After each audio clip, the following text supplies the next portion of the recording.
बिस्मिल्लाहिर्रहमानिर्रहीम। अस्सलाम वालेकुम। कैसे हैं आप सब? जहाँ रहें खुश रहें, आबाद रहें। आज मैं आपके साथ बहुत ही मज़ेदार मैंगो रसमलाई की रेसिपी शेयर करूंगी, जो कि हम लजीज़ा के पैकेट से बनाएंगे। बहुत आसान रेसिपी है, बहुत झटपट बनती है और बहुत ही मज़ेदार बनती है। रसमलाई तो ऑलमोस्ट हर घर में बनती है और सबकी फेवरेट होती है, तो आज मैं उसको थोड़ा सा डिफरेंट टेस्ट दूंगी। मैंगो का बहुत ही मज़ेदार बनती है, बहुत ज़बरदस्त रेसिपी है। आप भी इस रेसिपी को ट्राई कीजिएगा, आपके बच्चों को और फैमिली मेम्बर्स को ये रेसिपी ज़रूर पसंद आएगी। इतनी सॉफ्ट और परफेक्ट रसमलाई बनेगी, अंदर बिल्कुल भी गुठली नहीं होगी। एक पैकेट लजीज़ा रसमलाई का लिया है मैंने, ये यूज़ करेंगे। आप पाउडर मिल्क से भी बना सकते हैं, इसमें ऑलमोस्ट सभी चीज़ें शामिल होती हैं और झटपट बनती है, इसलिए मैं यही यूज़ कर रही हूँ। कंडेंस मिल्क यूज़ करेंगे, sugar half cup, 1 litre milk, half egg use करेंगे और 2 टेबलस्पून ऑयल यूज़ करेंगे। और मैंगो का यूज़ आगे चल के होगा, वो मैं आपको बाद में बताऊंगी वो किस तरह से मैंने यूज़ करना है। इसमें लजीज़ा रसमलाई का पैकेट खोल के इसमें हाफ एग ऐड करेंगे। अगर बड़ा है, अगर छोटा है तो पूरा ऐड कर सकते हैं, लेकिन एग ज़्यादा हो जाता है इसलिए मैं हाफ ही ऐड करूँगी और अच्छे से फेंट के ऐड करेंगे। एग अगर पूरा यूज़ करते हैं तो फिर ये डो की फॉर्म कभी भी नहीं लेगा, ये लिक्विड सा आपका मिक्सचर बनेगा। ऑयल ऐड कर देंगे और हाथों से मैं इसको अच्छे से डो बना लूँगी, अच्छे से नीट डो बनाएंगे। जब डो नीट बनाई जाती है तो उसकी वजह से हमारी रसमलाई फटती नहीं है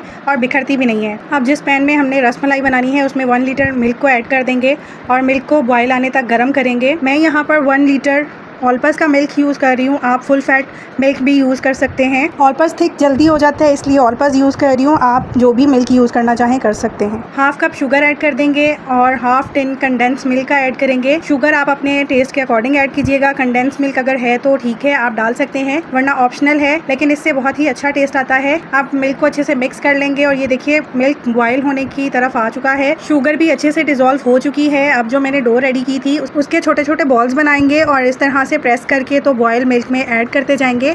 बाकी के रसमलाई भी मैं इसी तरह से बना के बॉयल मिल्क में ऐड करती जाऊंगी। और दूध को हम मीडियम फ्लेम पर इस टाइम उबलने देंगे, आंच स्लो नहीं करेंगे। अगर दूध ठंडा होगा तो रसमलाई में गुठली बनेगी। और जब रसमलाई हम दूध में ऐड कर देंगे तो उसके बाद हमने दूध में चम्मच बिल्कुल भी नहीं चलाना, वरना हमारी रसमलाई टूट जाएगी। ये देखिए बॉयल आता जा रहा है, जैसे जैसे दूध उबल के ऊपर आता जाएगा रसमलाई अंदर तक कुक होती जाएगी और फूलती जाएगी। ये देखिए रसमलाई माशाल्लाह से कुक हो चुकी है और वॉल्यूम में भी डबल हो चुकी है। अब हमें दूध को थोड़ा थिक करना है और मीडियम फ्लेम पर ही कुक करना है, फ्लेम लो बिल्कुल भी नहीं करना। 8 से 10 मिनट कुक करने के बाद जब रसमलाई बिल्कुल रेडी हो गई है तो यहाँ पर मैंने एक मैंगो की प्यूरी हाफ कप क्रीम के साथ रेडी कर ली है, वो इसमें ऐड कर दूंगी। और इसमें 2 से 3 टेबलस्पून के करीब मैं प्यूरी गार्निशिंग के लिए सेपरेट करके रखूँगी। इस स्टेज पे भी हमें इसमें चम्मच बिल्कुल नहीं चलाना।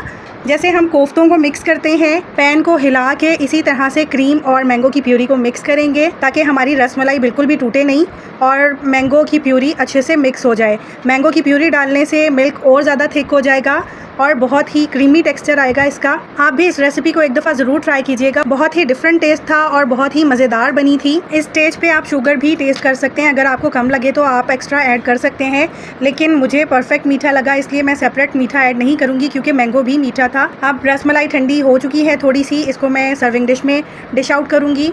और ये मिल्क जब और ज़्यादा ठंडा होगा तो और थिक हो जाएगा। ये देखिए ठंडा होके इसका टेक्सचर चेक कीजिए कितना क्रीमी और कितना थिक हो चुका है। रसमलाई को मैं बादाम से गार्निश कर रही हूँ, आप पिस्ता काजू जो भी ऐड करना चाहें कर सकते हैं। नट्स में ऑप्शनल है, जो भी आपको पसंद है नट्स वो यहाँ पर यूज़ कर सकते हैं। गार्निश करते हुए अगर आप मैंगो के चंक्स डालना चाहते हैं तो वो भी डाल सकते हैं, लेकिन रसमलाई को पहले ठंडा कर लीजिएगा फिर मैंगो के चंक्स ऐड कीजिएगा। लेकिन ये इसी तरह से बहुत मज़ेदार बनी थी। जो मैंगो की प्यूरी हमने क्रीम के साथ ऐड की थी उससे बहुत ही ज़बरदस्त टेस्ट आया था। आप भी इस रेसिपी को ट्राई कीजिएगा और मुझे अपना फीडबैक ज़रूर दीजिएगा। लास्ट में मैंने ये जो क्रीम और मैंगो की प्यूरी बचा के रखी थी उससे थोड़ा सा गार्निश कर रही हूँ और अच्छे से चिल करके इसको सर्व करें। आप जिस तरह से भी गार्निश करना चाहते हैं आपकी मर्ज़ी है, आप कर सकते हैं।